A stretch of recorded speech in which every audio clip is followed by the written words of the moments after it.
clap? Yeah, you can clap. You should clap. Awesome. Don't look at the monitor. Welcome to Show Your Nope. Work. We're two lifelong friends. To show your work. Welcome to Should No. Talk More. I do the intro. Welcome to We Should Talk More. We're two lifelong friends with not much in common. Try to get a little bit closer to one another. Now that didn't sound right. Hear this. What happened? Welcome back to We Should Talk More, the podcast where two lifelong friends who don't have much in common try to get a little bit closer. Oh, maybe we should do that. That sounded pretty That G. sounded good. That sounded pretty good. Yeah, it I'm did. saying this in the shower. I swear. Anyways, my name is John. It's always been John. I've given up the meditation life. Just wasn't for me. Wow, that was quick. Yeah. Lasted a week. Week? Yeah. Yeah, maybe less. Anyways, I thought it was so insightful for you, it's though. still my intro, isn't it? I'm the only podcaster who's 6'5". And I fuck. Yeah. You're manspreading right now. You are manspreading. Anyway, hi, I'm Josh Cornell, the founder of EcoBabe Incorporated. And I'm also a painter, if you're unfamiliar. Mm-hmm. So we got a very special episode We do. of We Should Talk More. Strap this on is in. John's episode I would today. strap on in. Strap on in for this episode? But before I even say what it's about, Well, okay, go on. I just want to say you got me coffee today. You've been getting me You've been getting coffee. And you know why? Because you continue to disappoint. Listen. You know, with the beginning of this podcast, we had the intentions that you were going to prepare different varieties of coffee beans And we'll- as we go through the Listen, series. We'll get back to it. But currently I'm living out of a shithole. Yeah, you decide to do this immediately as we start doing the podcast.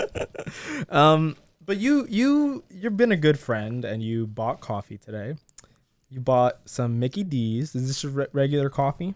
Mickey D's with no liquid sugar. No liquid sugars, just Iced coffee. Straight iced coffee. Mhm. And it tastes very good. Yeah. It's as expected. Mickey D's always satisfies. Mickey D's can dick me down. That's not what I was going It's for. an explicit episode apparently now. So let me tell you what this episode is going to be about. This episode, we are actually diving into something that I had never had any interest in up until of late. We are looking at art. We are going to be discussing art and John's newfound interest in it come this past just recent, like couple past months. Mhm. And I'll say, I haven't painted. Oh, specifically painting. Sorry, I didn't mention that. But I haven't painted since maybe like my first year of high school. Really? I haven't. Wow. Not until just last month where I had a date where we painted. So this is just as of recent events, this works well with me. Mm-hmm. And now I'm like very engaged into what we're going to talk about today. Not only because Yeah. it's your interest, but it sparked recently that painting might be a little bit of fun. Yeah, and it's funny. Like I think I added it around the same time that you had started doing that. So like it was like chance that like So it was pretty cool. But I am a professional painter now. He is a painter. Yeah, only took me a month. I have a couple NFTs online, and I've been making bank. Really? Yeah, Oh. I've made about 10 cents so far. Okay. I was just gonna say you should monitor the time because I can't see it. Oh yeah, I can't see shit. We're at 4 minutes and 25 seconds. Oh, perfect. Yeah, we're on a roll. We're on schedule. All right, so as schedule at the 5-minute mark, we have planned that we're going to jump into the introduction of this episode, Yes. where we're gonna dive into what is, John, your motivation and inspiration into getting into painting. Awesome. It's like that was scripted. Almost like it was. Yeah, that did not come off naturally It at was all. natural, I promise. All right. So yeah, it is something that I recently started doing. I do want to preface, just like I did for the film stuff, and especially Disclaimer. a big disclaimer. Like Did your legal attorney tell you to say this? yes, Alex Lago, my attorney, he told me I need to say this. Gotcha. I guess in the spirit, yes, I am a painter, but I'm not an expert. I will not be talking. I don't want people to be listening thinking I'm talking at a high point. You should actually be looking down on me as you listen to this. I want you, if you're listening right now or if you're watching, lower your phone, or put your phone down to the ground and hear me coming from the floor. If you're wearing AirPods, you might have to get a little creative with the thought, but look down on me. They came out with spatial audio recently. So if you put your phone. No. Oh yeah, maybe. It might, I was just gonna say, like, maybe we can edit this audio to make it sound like it's coming from the bottom if you're listening through spatial audio AirPods. We'll look into it. You're the audio dude, so like you figure it I'll out. have to look into it actually. All right, but getting into it, I did start painting only recently. It was in March of last year, at the start of the pandemic, and it basically was just out of boredom, and I think I spoke to you a little bit about this. You know, we need to have like a bingo thing, because I feel like I say that all the time. We need to have like stuff like when I mention something that I say all the time. Oh, yeah. I feel like I'm often like, oh, I spoke to, because we do talk about these. I'm sure I have many like common phrases as well that I say on the podcast. Well, okay, we'll work on a bingo. Anyways, we should. Or our fans, loyal fans out there, work on a bingo for us. Yeah. First person to make a bingo for us, you win a giveaway. Mm-hmm. What's on the giveaway this week? A new car. A new car. Okay. What make and model? Tesla Model X. All right, on John's budget. This is like a terrible start to this episode. We're not, all right. It's been good. Let's get serious. Let's get serious. Let's cut to brass tacks. Okay, that's another one. That is another one. So I got into painting at the start of quarantine. It was a time where a lot of people were picking up new hobbies. You're probably aware, like people are just at home bored and they're just like trying to do new things. No, I wasn't around. So I guess you were just in Wisconsin. No, I wasn't around for the pandemic. Oh my God. I went out of town. All right. So I guess everyone besides Josh understands the pandemic. There were people, like picking up, like learning new instruments, sports, like hobbies, whatever. And I felt like doing painting.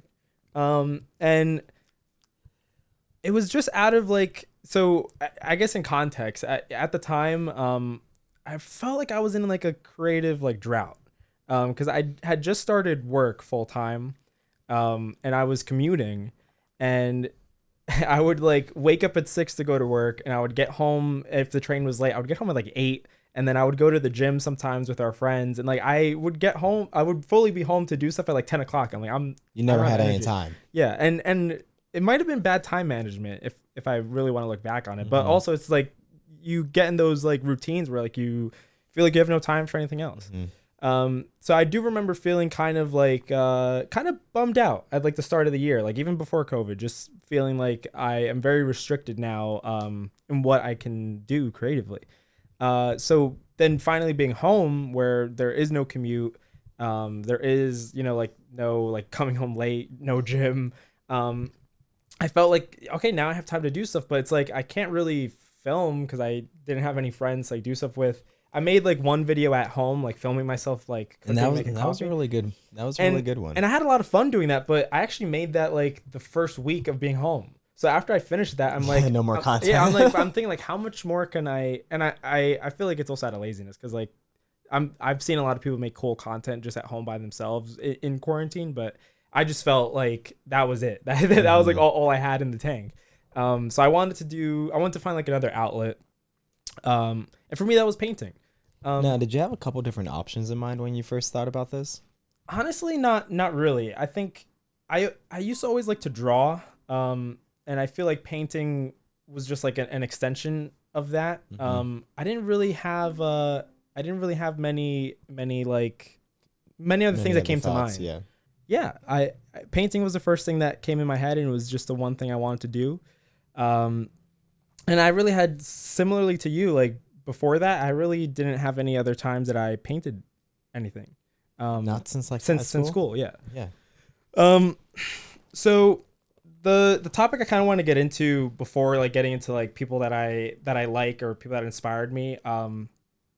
It was something that came up last week. Last week's episode about meditation that you should watch. We were talking about like we talked about it briefly about like doing things, or like I mentioned like doing things that are not for like not something you can get money out of, but just something like for yourself. We did speak about this. Yeah. And it was something I've been thinking a lot about the last week, honestly, because I wanted to. I've been trying to dig in and figure out like why part of me wants to do that. Because like I found it interesting that we spoke about it, and then like I did the other meditation that I told you about. It was reflecting on that too, because I was thinking a lot about how like why is it that there's some things in my life like creatively that like I do share, like AlzateFilms, like anything that's made for AlzateFilms is shared, but I do even feel like with AlzateFilms I don't always take it as, I don't represent it as like professionally as you might like a business. And when I was reflecting during the meditation, I started thinking too, like part of it is fear, like if you take this thing so seriously, you're more at risk like if you fail because you were taking it seriously. But like if you have a casual attitude to your approach to things, if you fail, it's like, oh well, you know, it wasn't like anything that serious to me. Like that's how you can convince yourself that it doesn't like hurt to fail. So that's like the breakthrough that I got through meditation. Man. And I didn't want to tell you off the podcast. Yeah, because I mean John messaged me like the day after we filmed the meditation video, and in that one we did a reflection together, and he had an insight. He had an insight which was totally unexpected, and then he did another meditation the very next day, and he messages me saying, "Oh my God, Josh." You won't believe what I'm thinking about. I'm like, oh, tell me. He's like, I did a meditation, but I can't tell you. Yeah, I wanted to save it for the podcast, but I didn't really think it was gonna tie in, so yeah, I didn't expect to hear about it. And it's crazy how these episodes are like flowing so much between each other. But yeah, it was like an interesting thing that I started thinking about. But that was a reflection more on how I treat, let's say, like AlzateFilms. I still, through that thought, like I still thought it was important to have things, at least like creatively, that is something like just for you. And I guess the way we were talking about it last week was more based on like money, but I guess there is stuff that you get out of doing something, even if it is for yourself. Like, getting into the point. Like painting for me, when I started doing it, it wasn't something that I wanted to like take photos of and share. Or that I was gonna sell. Like I'm not that good at painting, but it wasn't something I was thinking about. Like, oh, like I can sell these. You never had the end goal that this could be monetized. Yeah, like that was never the goal. I think the goal for me was solely like I want to make things that are pretty. And also like I wanna master like a skill. I wanna, like that was part of it too. Like being interested in getting better at something, and also just making something that's beautiful. And so when I started reflecting on that, like this last week, I wanted to look more into like what other artists out there had that philosophy. And just for like context, like I've taken like art history classes, so like I remember some things, but like I still wanted to like do a little more research. So when I started looking into the idea of just like making art for the sake of making art, like not for like money or not for some cause, I came across the aesthetic movement.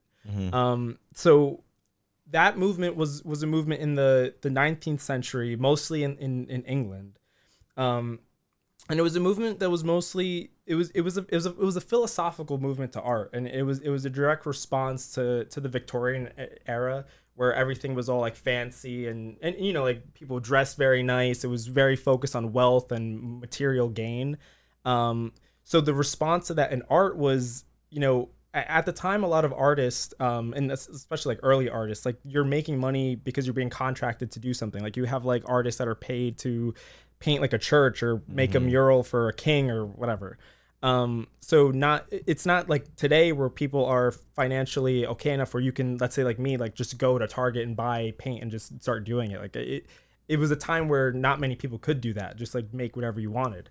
So as a direct response to that, there were a lot of artists who were making art now just for the sake of making something beautiful. And it was a movement that was really pushed by Oscar Wilde, who was a playwright. He wasn't necessarily like a painter at this time, but he was really pushing that movement of, if you're making something, it should be because it's inherently beautiful. You shouldn't be making something that's based on some like ethical or moral political cause. And he had a quote where he says like, anything that's made for those reasons, with those motivations, it's not art, it's something else. And that's where I disagreed with him.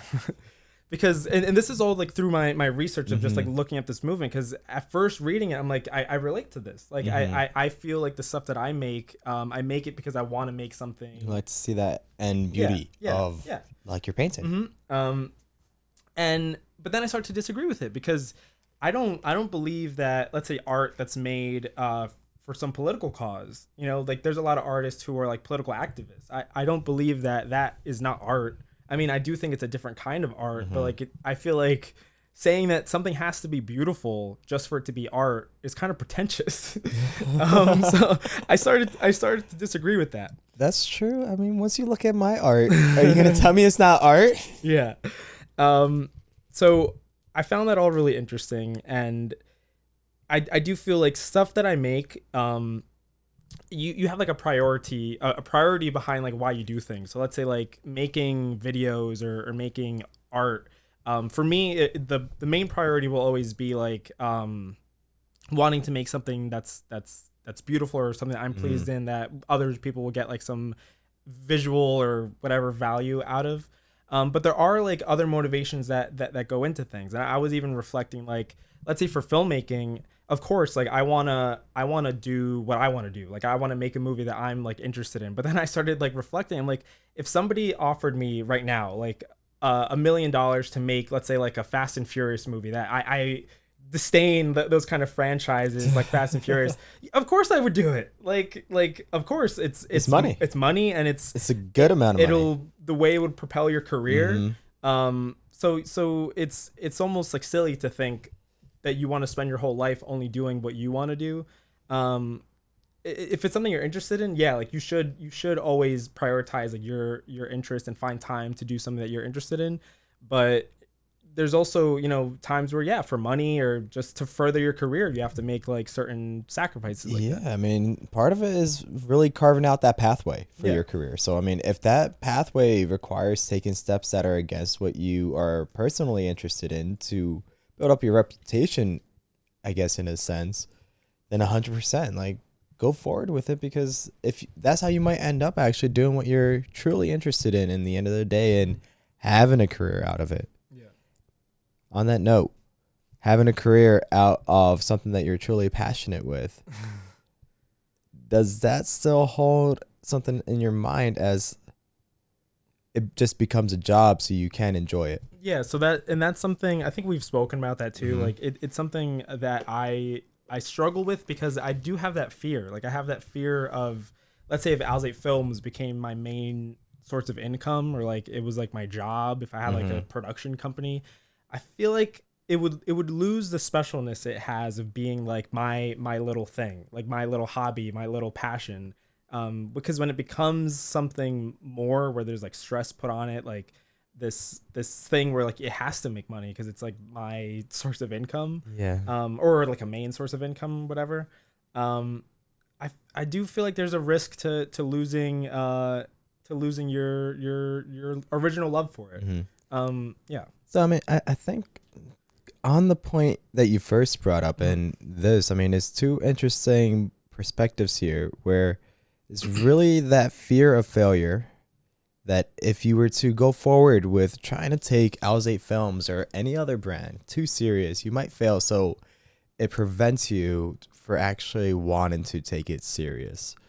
And then on that note too, then there's that assumption that if you do take it too serious, not only might you fail, that is holding you back, but now you won't enjoy it. Yeah, yeah. But that in itself is an assumption. Yeah. We don't really know how you might feel Yeah. about it once you actually get into Yeah. emotions with it. And I do feel like it's like just it's just like an anxiety. Like I do get a lot of anxiety. I remember something I used to think about a lot is like I would really be really upset with myself if there comes a time where I mean AlzateFilms is not like a super successful thing, but it's still my thing. And I would be upset if there comes a time where I gave up on it.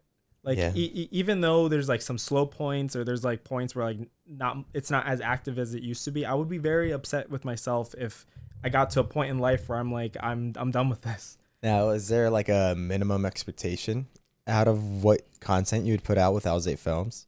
Or is it just like if there's ever comes a point in your life where you look at Alzate Films and just say, never coming back to this? Yeah, like that. Okay. Yeah. Which I don't know if that could ever happen. I think about it a lot, but I'm like, I don't know if that could happen. Because like you can think about any content creators or any form of art or content that you put out there. It's like you can take a break, a 1 year break or a 5 year break, and then have your comeback. Mm-hmm. So it's hard to really like see that as when is it that you would give up, or what would you qualify as giving up? Yeah, maybe that. Yeah. What would you qualify as giving up? Yeah. Maybe that's what I think. Like maybe there should be like a minimum expectation of how much content you should put out in a year. Yeah, and I know like I used to think about that a lot, like comparing year to year, like how much I made, and then the next year how much I made that year, and like be upset if like 1 year was less than the before. Yeah. And I think it's getting a little bit off topic, but I guess it is relevant. Like 2017 was when it all started, and like 2018 I didn't make as much, and then 2019 I made more. Actually, 2019 I made more than I made when I first started making YouTube videos. Oh, I didn't know that. Yeah, and I remember looking back on that. And I was actually impressed with myself, and that was like putting the goal of. I remember telling myself every month I'm gonna make something, at least one thing, and I did it, that year, and I was really like proud of myself. And I was thinking about it, and I'm gonna pick that up in 20. I'm gonna pick that up next year. I definitely want to set that goal, because I was doing like monthly videos. No matter what, like it was, and it would force me to have to bring my camera places. So yeah, expect that. But something to look forward to. Yeah, I'm excited. It's great stuff. Hopefully I'm not in any of those thumbnails. I've been in so many. I know. I keep looking back on your page, and you haven't uploaded a video in a while, and all I see is my picture. One. Yeah, I mean that's how it should be. I think if it's in a hiatus, it should end with you my face. Yeah. But okay, I guess getting into some of the people that inspired me, like more back towards like painting and just like creation of art that's not like film. I did a little research on like two artists. These are both artists that I got exposure to in college. One is Jackson Pollock, and the other one is Weiwei. I'm realizing now I didn't show you the art. You didn't. You might be able to describe it. Yeah. I mean, consider describing it for the listeners as well. And maybe you could pull up your phone and look at it as I talk about it. So right now we're going to get into Jackson Pollock. Hopefully I don't get distracted with social media or anything else. So look up his name and start looking at his paintings. And I'll ask for your thoughts on it. I'll ask for your thoughts on it. Couple Tinder messages. Jesus Christ. So Jackson Pollock was one of the leading artists behind the abstract expressionism movement. And this movement, similarly to what I was talking about with the aesthetic movement, it was a diversion from the norm. So like it was a direct response to art becoming very formal. Like art was, followed a strict set of rules to be considered art. Like portraits or, landscapes. Very realistic art. Yeah, realistic art. Abstract expressionism. Oh, yeah. I know this. Really, you have your own. You have your own variation. I have an attempt that I made that I'll show later, but abstract expressionism. One of the main tenets was a lot of the art, and this is especially for Jackson Pollock. It showed like motion in the art. Like there's a thing called action painting, which Jackson Pollock was known for, which is just like painting that's done through like splashing paint against a canvas, dripping it in circles, doing like random shapes and forms. And Jackson Pollock was like a main proponent of this. And his art was very polarizing. Now I have a question. Yeah. Before we get into how it's polarizing, when you make art like that, do you just let it settle and dry? So I actually I it? went to an exhibit of his and had a video of him doing it. He would put a canvas on the ground and have like tarp. So he would paint on top of it, and yeah, he would just like leave it. So it wouldn't be like hanging up or like standing up. It would just be on the ground. So like whatever paint was thrown on it is just like stayed. So it's not anything that's ever like spread through.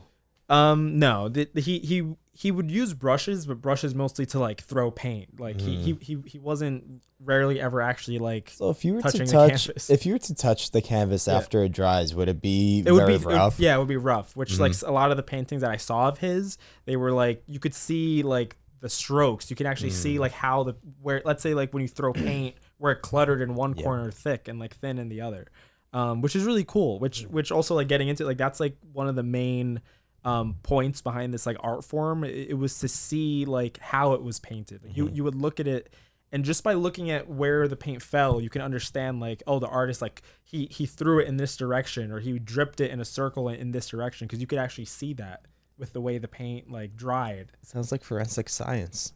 In a way it is. Yeah. It's just like blood splatter. Like you can like analyze it and see the way it was made. But yeah, his art was very polarizing, especially at this time where you don't have a lot of art like this. And his art currently is very polarizing. And I have a funny story where I went to MoMA. I had to for my art history class, and I went there with my dad. Okay. And I had already done research on him through the class, and I remember going in, I was like super impressed. I'm like, oh, like this is cool. Like I'm seeing this stuff that I was studying, and my dad was not having it. Like my dad is like, what is this? Like, and you have people going there who are looking at Jackson Pollock's like most famous like paintings. Some of the one that you're looking up, I'll throw up a picture. And you have people like standing in front of it, just like in awe, just like you know, with a hand on their chin, lost, just staring, lost in some of these paintings. The photos don't do it justice, but they span like across whole sections of walls. Like they're huge. It almost makes you wonder how he was able to even do it. Like where could he fit a canvas this large? Like how, like the time spent to do that. Yeah. But you do have people there in awe, and my dad's just like, these people are idiots. Like he literally told me, he's like, what's wrong with these people? Like that they're just like standing here looking at this these like scribbles. How did you feel about that? I was like, well, I just laughed, but in my head, I'm like, he doesn't understand it. Like he doesn't understand like what went behind making those art pieces. But in a way, my dad's critiques are valid, because my dad's critiques were a lot of the critiques that he was getting at this time. But I think it comes down to what you determine what art is, or what art should be. Which is what I really appreciated about Jackson Pollock, was that his art it wasn't meant to be viewed as something beautiful, which is now in direct contrast with the aesthetic movement that I was just talking about. Because the aesthetic movement was art needs to be beautiful. Art shouldn't represent, you know, a political agenda or anything else. It just, first and foremost, you should be making something beautiful.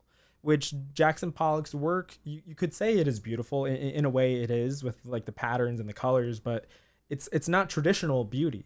It's beauty in, I feel at least, like when you look at it, you get beauty in the way it was made, and in the strokes and like the different like methods he used to paint it.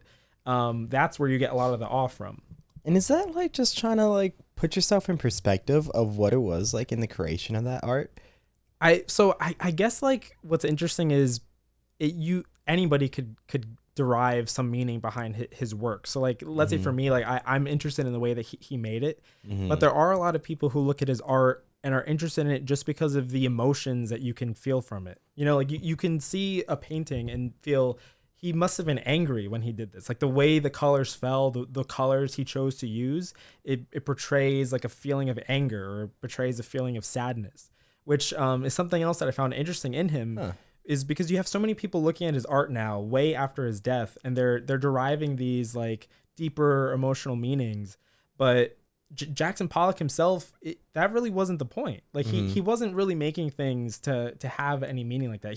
He and a lot of the artists during this time were more focused on the methods, and like the art for them was like the movement. The art for them was like the work that went in to make something like that. It wasn't really, there wasn't as much thought put into like, oh, it should feel a certain way, or I'm portraying a deeper meaning. Now, do you think there's anything wrong with the interpretations after the fact, even when it was never the original intent of the art? I think that's what makes it even more beautiful. The fact that you can make something like that anyone can derive anything from it. It's almost like those ink blots that people like analyze in psychology.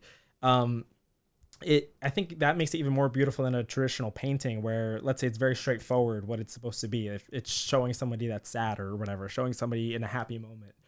Those are still beautiful, but I think art that is it's abstract because you can derive so many different emotions or feelings, or the reason you like it will be completely different than why someone else likes it.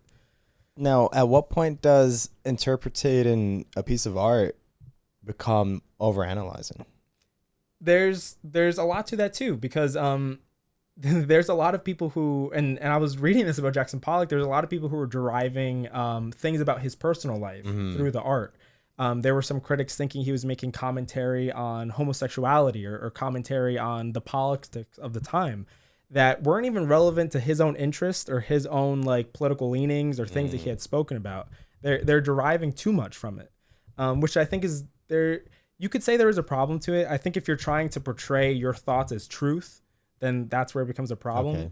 I mean, if it's your interpretation, then that's your interpretation. But given the context of who he was, it's easy to say like he didn't really have those intentions with making the art that he was making.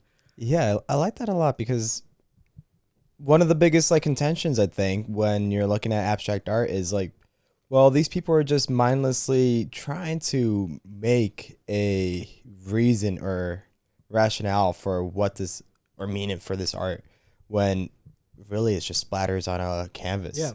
And so to be able to draw the line as to, well, there's emotions here based on how he may have, what colors he used or the trajectory in the way that his art fell, that's reasonable interpretation and like it's your personal interpretation. But once you start making it into something that's a reflection of Jackson Pollock's being or person, exactly, that's where it really becomes a problem. Yeah, and I think a lot of the artists in this time, it wasn't really, there wasn't as much of them being put into the art. I think you can derive some emotional meaning behind the art. I think you can, like with what I was saying before, with the way the paint was thrown, like you can get a sense of how he was feeling or his intentions with how he was putting it. But to go any further than that, to derive like his political like feelings or anything, at least for this type of art, it wasn't really,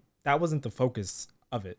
I guess what we should be careful about is rather, I think it's fine to make those interpretations. Yeah. And you said this yourself. You said this to yourself. I just didn't communicate it as well, clarifying. Where just don't treat it as the source of truth. Don't treat that interpretation as truth. You can make the interpretations as like, oh, this art makes it look like that, oh, he splattered enough red to be a Republican here. Exactly, yeah. And I think those types of interpretations like shouldn't be dismissed because it's interesting that you like, because it's something that maybe you're not thinking about, but it's interesting that someone can go in and look at that and derive some political meaning behind it. It's interesting to hear. It's just another perception of the art. Exactly. Which I guess even touching on like abstract expression, like abstract art, a lot of it that you gain is what it's like a reflection of yourself. Like you're seeing what's already like in your mind, what's already like muddling around in your mind. So it's interesting we have art like that where everybody has like a different interpretation, but it's based on yourself in a way. It comes from yourself. And there is no reason to get upset or angry at people for having their own form of interpretation of a piece of art, as long as they're not making any definitive interpretations here. And I guess the last thing I wanted to touch upon him is he was very early in this era of abstract art.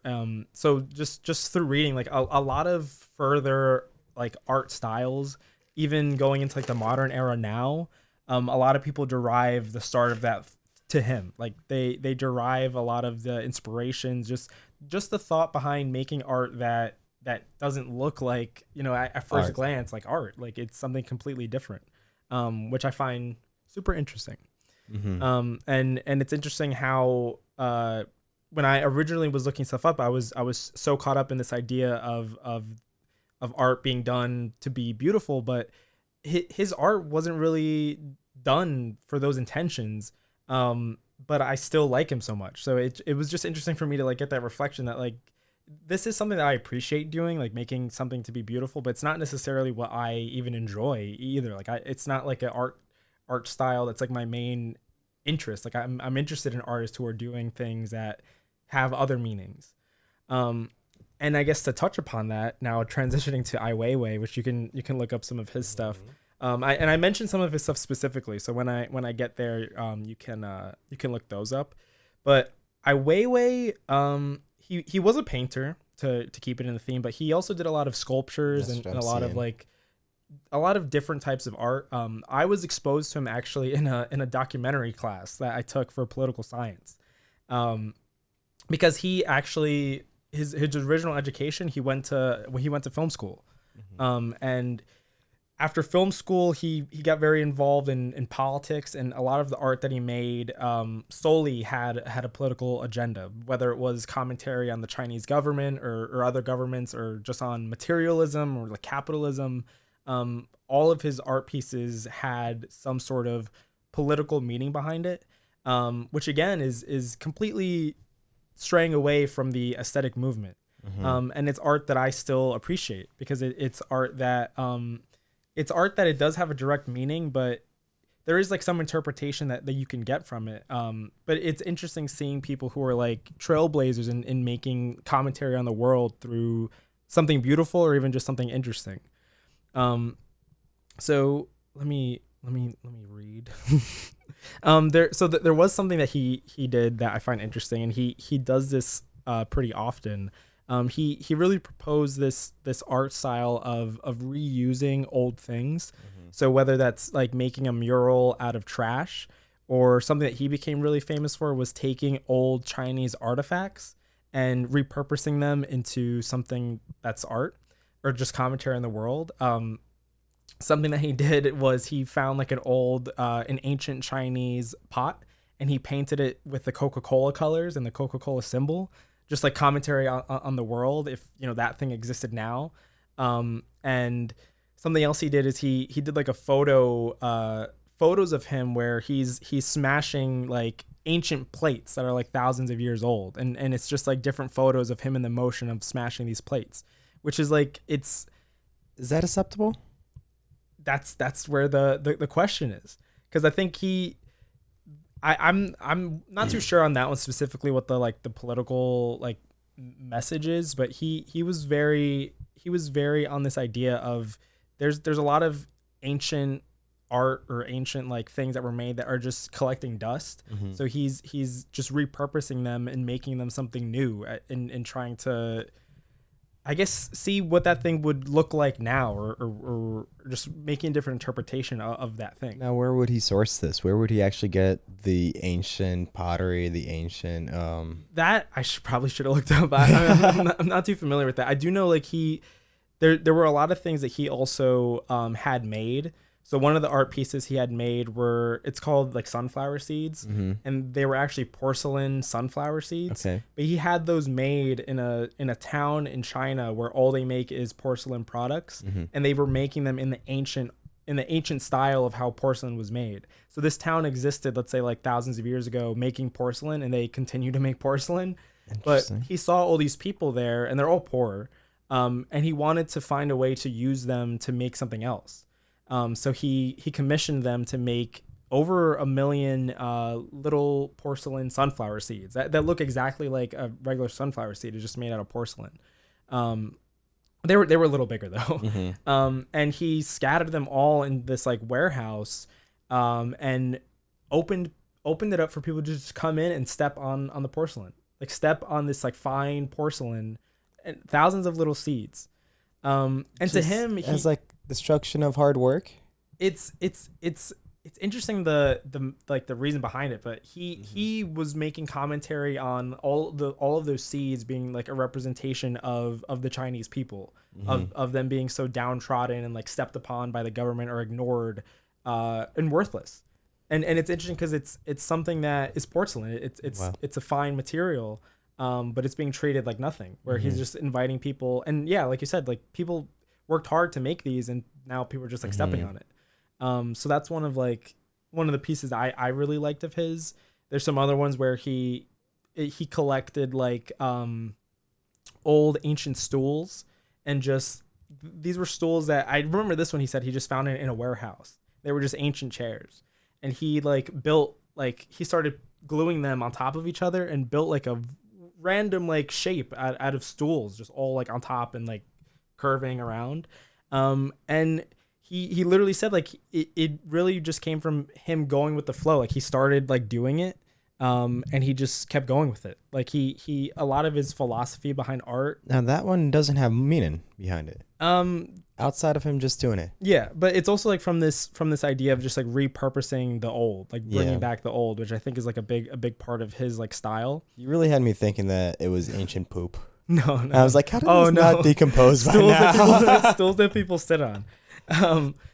And so I guess to talk about him more like in his philosophy, the main thing that I liked about him, which I wrote a little bit about, was he had a lot of commentary on the difficulty and like his disdain for selling art, which is, and I watched his interview of him, which we can link, and it was with CNN, I believe, and this interviewer was asking him like, you know, you're very successful. You make all this commentary against the government, against materialism, you know, capitalism, but you're very successful. Like she mentioned some piece that sold for like $1 million.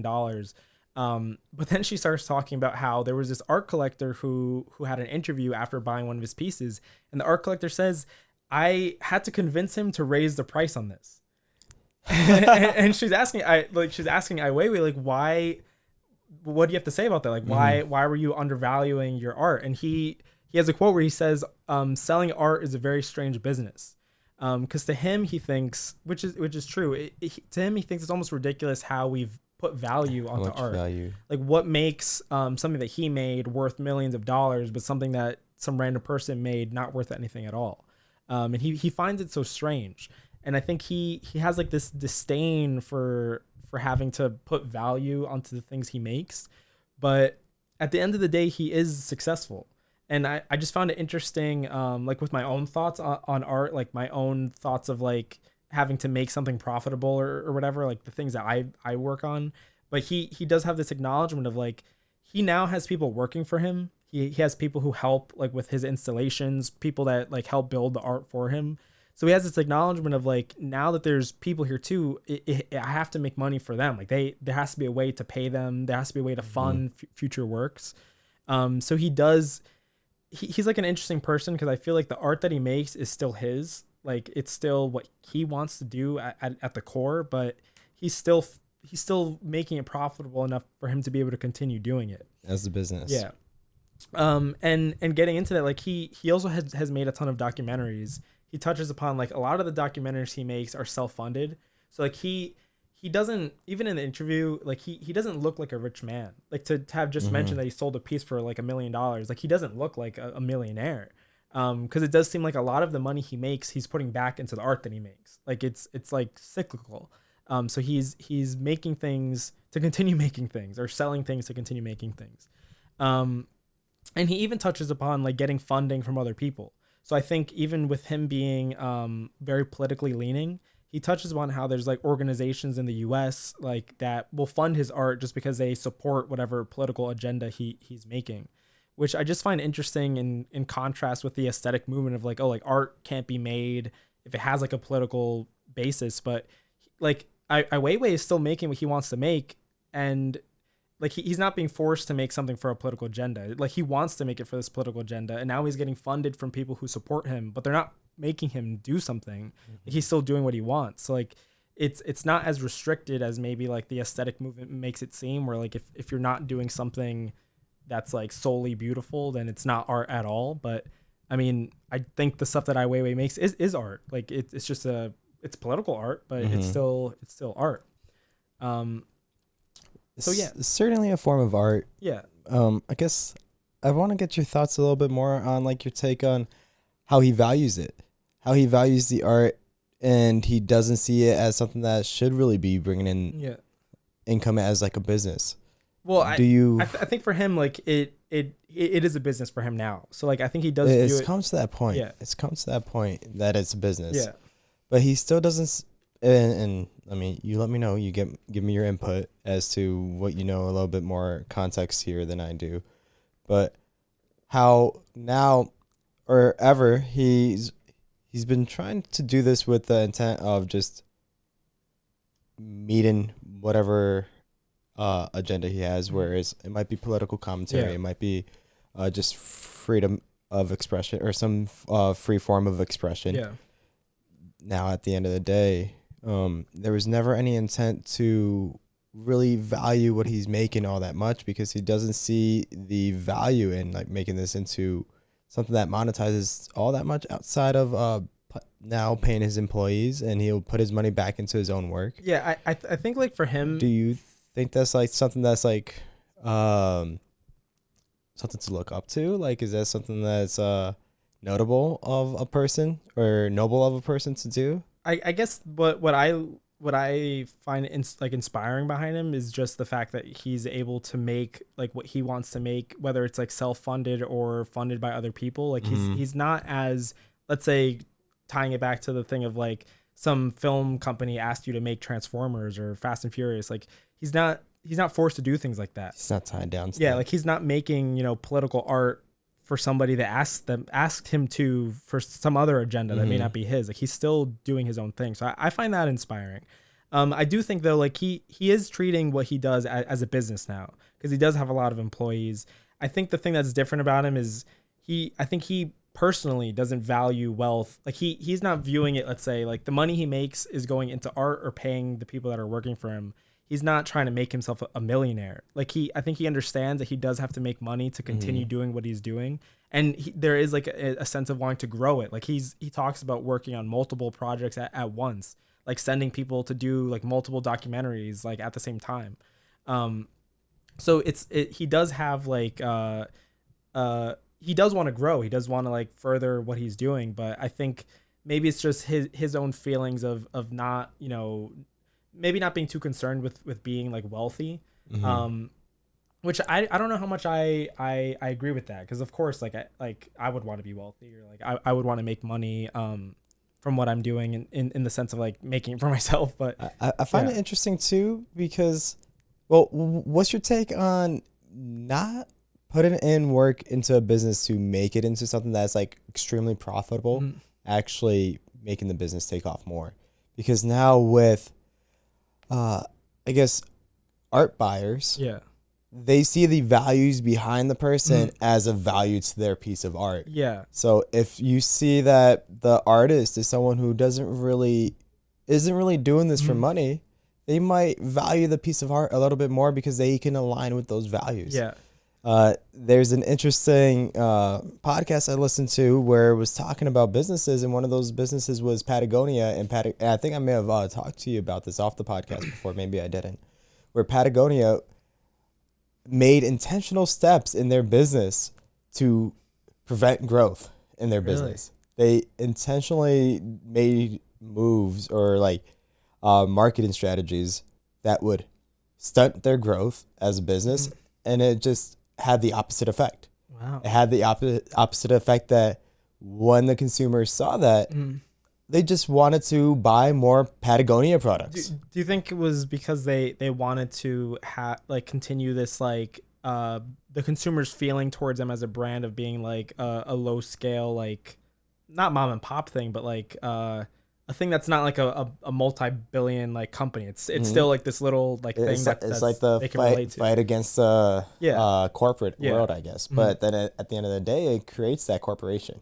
Which is it's an interesting thing, I guess, because like you do have, let's say, like a company that your whole like aesthetic maybe is being like a thing for the everyman, or like you're making products that are like available to anybody, but then you blow up and you become something different. I feel like they still didn't like let go of many of their values. I don't have all the facts here, but I feel like they haven't let go of many of their values because they sell their products at a premium. They sell their products at a premium because of where they source. And I'm talking about Patagonia. at a premium because of where they source their products. So they might cut margins as to their profit margins a little bit so they can make it a little more affordable for their consumers. But at the same time, it is still more expensive than many of their competitors because they are using material that might be more environmentally friendly. Yeah. And with that, they would intentionally tell their consumers, hey, don't buy this product line because it might not be, there's still sources in the material that might be harmful to the environment. And our goal here is to try to reduce that as much as possible.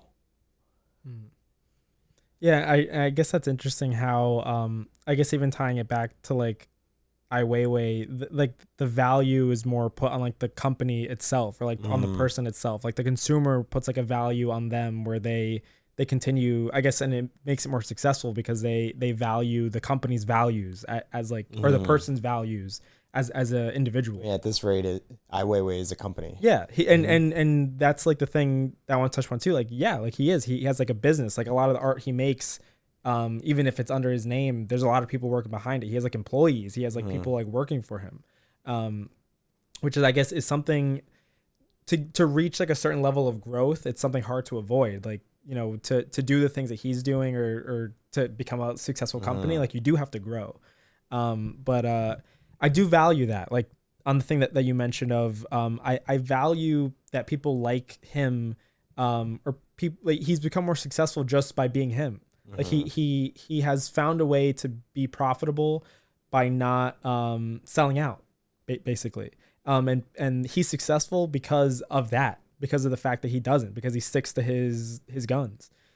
Which I see that a lot, even in like there's a lot of directors who become very successful, but they're so successful because people like the vision that they have, the maybe the messages, if it's like political or whatever, that they're putting behind their films, that you do have these big companies and like Disney, because I'm thinking of Disney, how Disney has hired a lot of indie directors to make Marvel movies. Like you see a lot of the Marvel movies that are coming out, a lot of the directors are like Oscar winners or like people who were nominated for Oscars who made like smaller films. Now they're making like a multi-billion-dollar film. But it's like their value is of who they are as a director, like the vision that they have as an individual. It's not because, you know, like Disney could hire anybody. They could, you know, even ask like, I don't know, like some really well-known directors, but they're going to these like smaller people solely for the skill that they have and the fan base that's behind them. Because there are, let's say, like someone like James Gunn, who made Guardians of the Galaxy. He, like a film like that, he made solely from his vision. Like he wrote and directed that, and it's solely his vision. If he didn't make it for Marvel and made a separate film, let's say in a similar vein, it would still be the same movie. Besides not having the money that Disney gave. But Disney gives a lot of freedom in that sense of like, they can tell that people like this person's vision, so they're going to let them do what they want because that's what people like. Like this movie will be successful because people like what this person is able to make in their head. So we're not going to change it as much. I mean, to not get into too much, like Disney and like big companies like that, they do tweak like movies because they have like a certain agenda as well, or like they have like stakeholders who want like certain things not in a film. But a lot of these directors, and even back to Ai Weiwei, like they're successful because of the vision they have and the fact that they're not really being told what to do in a way with what they're making. And it resonates with people. Yeah. It resonates with people. And then it's easy to get behind them and support them. Yeah, 100%. Yeah. Oh, this was I know we're not done, but this has been an awesome podcast so far. Yeah. You guys are really in for one. Yeah, for real. I mean, and it's gone way over time from where I think we were as our goal to be. Yeah, we're at 55 minutes. Wow. Okay, so I'll wrap it up with Ai Weiwei just by the last thing I wanted to say, which I found funny because we do show your work. Show your work is... I was going to let you say it. Okay, yeah. It's a time that we take every Monday around 8 p.m. to... talk about what work we've done the past week, highlights from the past week, what we really want to get done the next week, and like opportunities from there, what challenges, what we should have reprioritized, things like that. It's like an evaluation of our life. So on that, he had a quote that like it instantly came out to me because he's like, "Oh, I try to be very careful with who and how I share my work." I was like, "Oh, that's interesting," because like for us, we're just like you should share your work with whatever. But he was more talking about he wants to be careful with like how he sells his work, like who he sells it to. But I guess even tying back to him becoming like a business, it's something like he is in the mindset of like he knows he has to make money, so he's not gonna like he talks about like he knows that he has to sell things to continue like growing. So like when he sells art, he literally said like he tries not to think about it anymore. It's like if I sold you a painting, I would try not to think about where it's going or who you are. Like I'll let it exit my mind. And it's all based on this thing is like he had an experience where I think one of his art pieces was in an exhibit that was owned by somebody who ended up being like racist or something. So he just has this mindset of like, if you spend so much time being so concerned of like who you're selling your art to, like who they are, or like where it ends up, it's too stressful because like there's going to come a time where it could be someone bad. And if you have enough customers, enough consumers of what you're making, imagine if Apple decided, oh, we're not going to sell our iPhones to any racist people. Yeah. At that rate, it's just too much overhead. Yeah. You have your own values and you live by those values, and that's how you get your customer base. But sometimes other people will like sneak their way in. And I think it goes to show how at the end of the day, despite like the values he has, like he does acknowledge like things have to be sold to make money. So like he doesn't put too much thought in like, oh, I'm not going to sell it to these people. Like I don't want this or that. Like at the end of the day, it has to be profitable. That, and you can only control so much. Yeah, that too. You can only control so much. Okay. We went over time, but we did. I think this was supposed to be about painting, and we haven't talked about our paintings. We haven't. Did we give any context here? I'll give some context now. Please. Ahead of this podcast episode, me and Josh decided we were both going to paint something, and then we were going to interpret it for each other. Like I'm going to interpret his, and he's going to interpret mine. The prompt was a cartoon self-portrait. There was an additional part that said, it actually said waking from a dream. I looked up the screenshot. Oh, it is waking. I wrote down walking from a dream. See, I've read your notes and I was like, walking sounds so weird to be associated with a dream. What's bad is my whole thing is based upon walking from a dream. What is walking from a dream? To me, like I started giving it this whole philosophical thing. I'm like, oh, like walking away from something you love, even tying stuff we talked about now. I gave it such a deep thought to it. And really, it's just waking from a dream, which is a very simple concept. All that said, you didn't even see that part like while you're painting, or you didn't even like really consider it as much. So I honestly not until second day of painting, because my painting took 2 days. Mine too. Second day of painting, I totally forgot about the prompt altogether. Fortunately, like I consider that first day of painting, like the background of the image, let the paint dry and do the top of it. So I was still able to put something together. Not like great of a cartoon self-portrait, but there is a self-portrait somewhere contained. Okay. All right. So without further ado, we're going to take the art out. We're going to give it to each other. And then I guess because this is audio and video, we're just going to verbally describe what we're seeing and what we're interpreting from it. I don't think we should judge it based on the prompt. I think the goal of this was just to interpret like what the other person was thinking or trying to portray in whatever they made. Got you. So let's take it out. Let's try it. Let's give it a go. I'm so nervous. Oh, man. Almost. I thought it was a similar color. You got like a pink, a purple going on over here. Whoa. What the fuck? Dude, this was cooler than mine. Well, yours looks actually like paint. Well, like painted. Like, is that, yeah, there's more artistry going on in yours. I'm really struggling to find the self-portrait.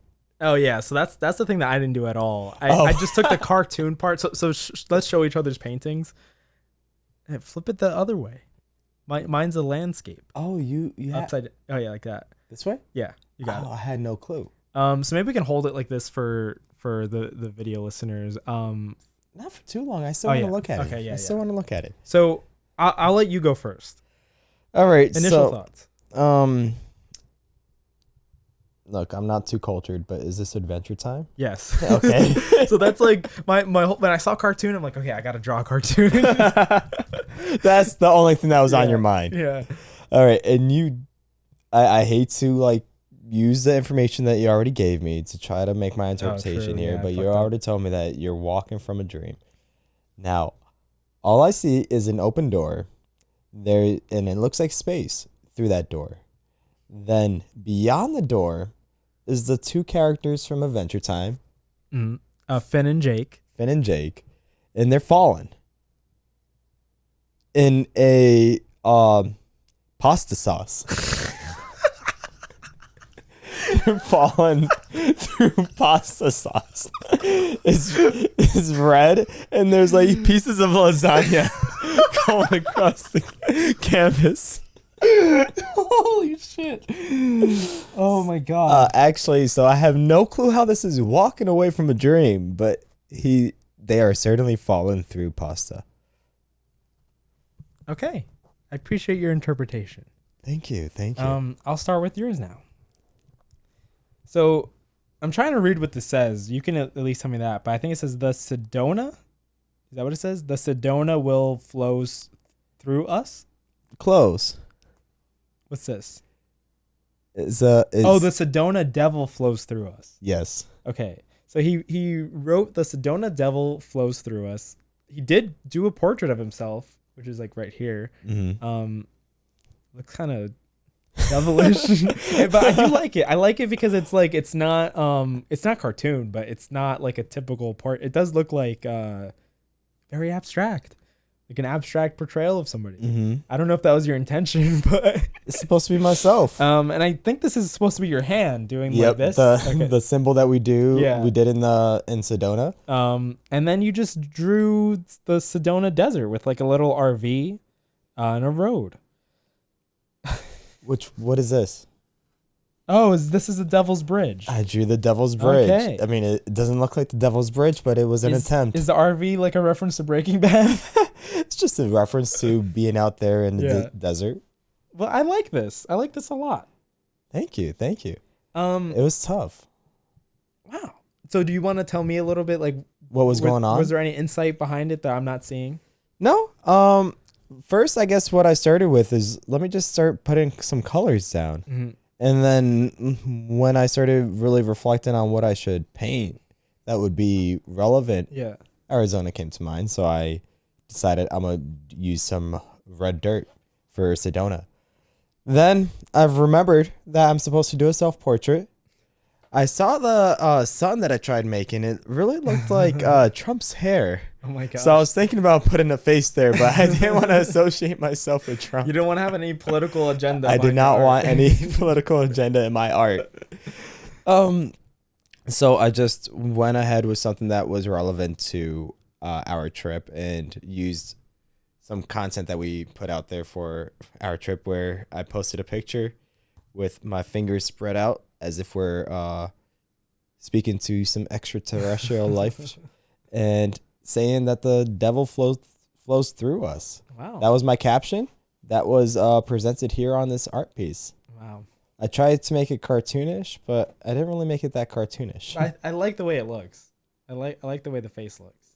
I put some trees here too. Yeah, I noticed that. They're like little green men or something. I tried making them trees, but it's really hard, especially when the paint gets wet. Yeah. And I'm not trying to wait too long because I was on a time crunch. Yeah. Because I didn't paint on Sunday, so I was left to Monday, and so that only gave me 1 day left to finish this painting. So you can see like the letters are so hard to read because the paint was so wet, and I couldn't like get it onto the canvas. Yeah. So something that I did for this one and what I do for some of my other paintings is that I'll like cover the whole thing. But like you'll see, like this one is covered like thickly, like it's not like a lot of white because it makes it easier to paint on top of it. Once it dries, like painting on top of really? Paint, yeah. It's a lot easier to get the color to show instead of like painting just on the raw. So you put a lot of paint on it at first, yeah, and then let it dry. Yeah. The only thing about mine is I didn't have the little dog first. It was just like this guy falling. And I was gonna draw him to look like me, but then I didn't feel like it.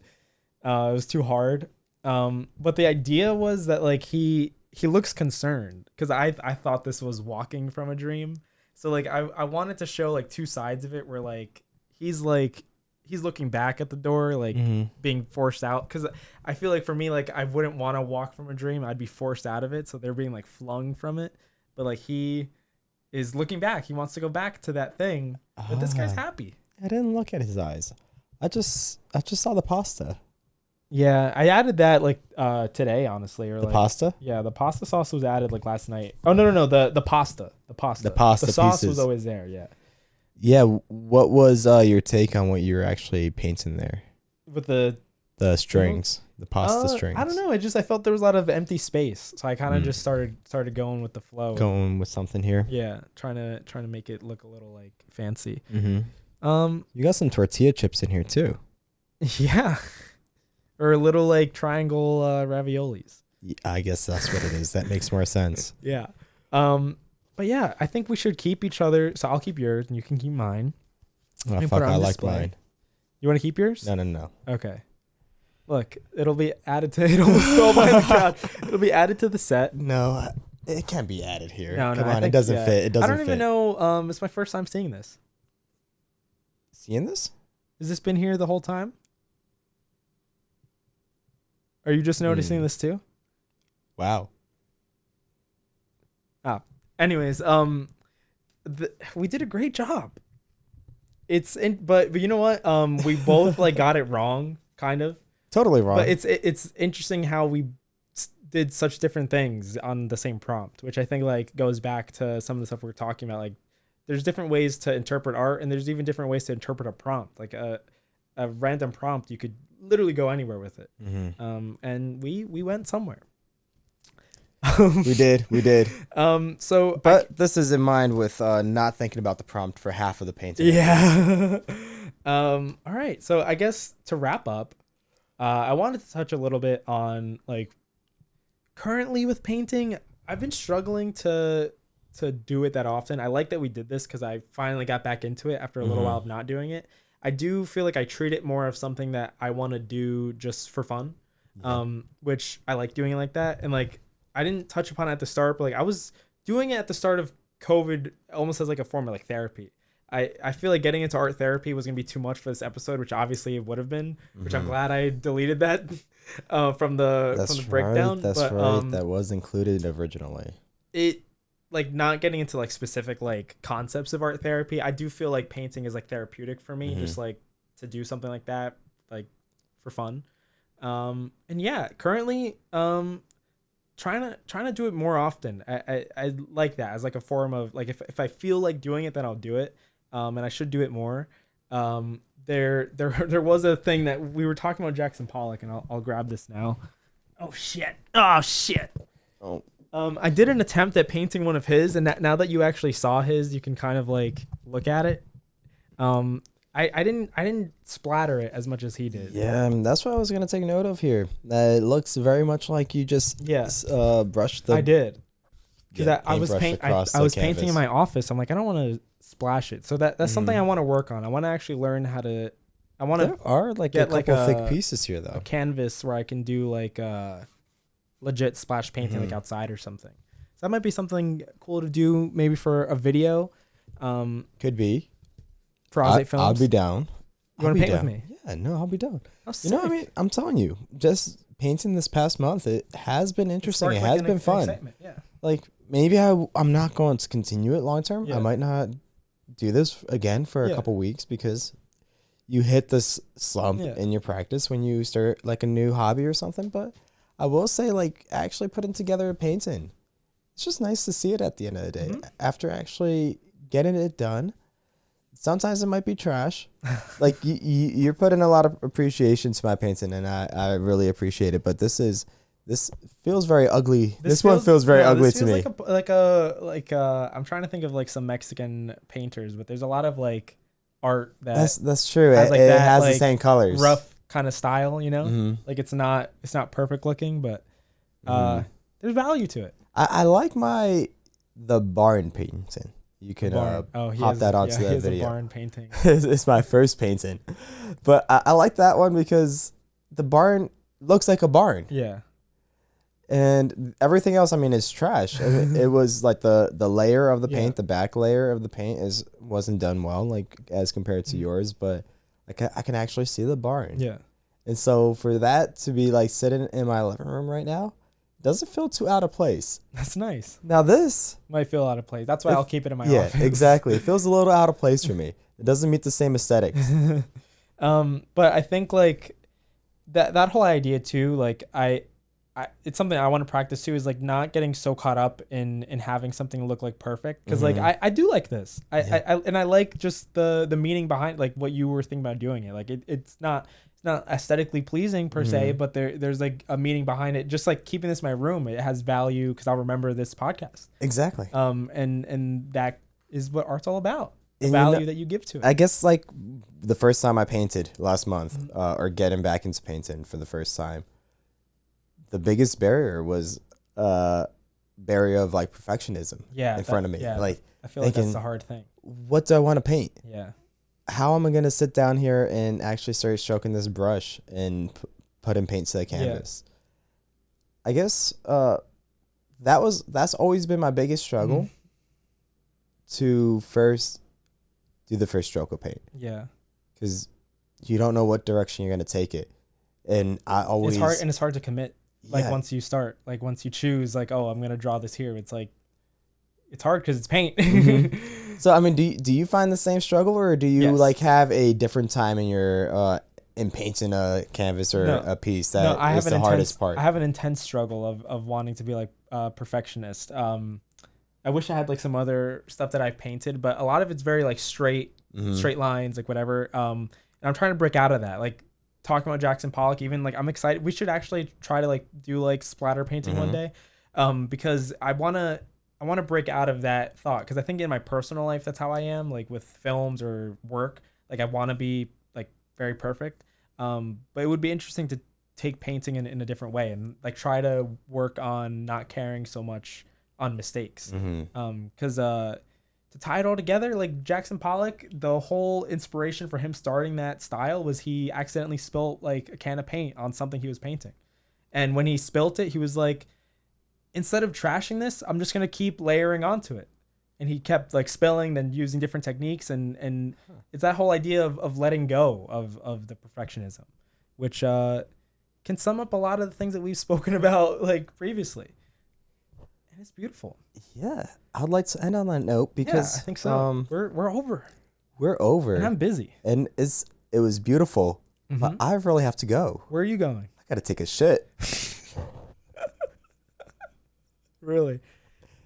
I appreciate like the deep meaning behind like what we're talking about. But you got to take a shit. And like maybe you'll loosen me up by actually having me splatter paint all over the place. But right now I'm going to splatter your toilet. All right. Go for it. What do I have going on? Yeah, what do you have going on? Honestly, not much. Kylie's ghosting me. She's ghosting me, which is fine. I'm working on it. But listen, your butt's in the camera. But thanks for listening to We Should Talk More. You can find us on shouldtalkmore.com. Yep. All the info's there. Exciting all stuff. Major platforms you can listen to us from, and on YouTube you can find all of our social medias on there, baby. Another solid episode. It was all thanks to you, John. All thanks to you, Josh. I was really just here listening. I provoked some thoughts, but not many. You provoked most of the thoughts here. Yeah. All right. So next week, tune in. We're jumping back to dating. Oh, tune in next week, guys. We're gonna start dating each other. Sure. We're talking. Okay. Goodbye, guys. Sure. Let's go. Oh wow, we weren't really that much over time. Yeah. I guess. I mean, 14 minutes is 14 minutes. Bye, guys. Let's just make it 2 hours. Sit back down.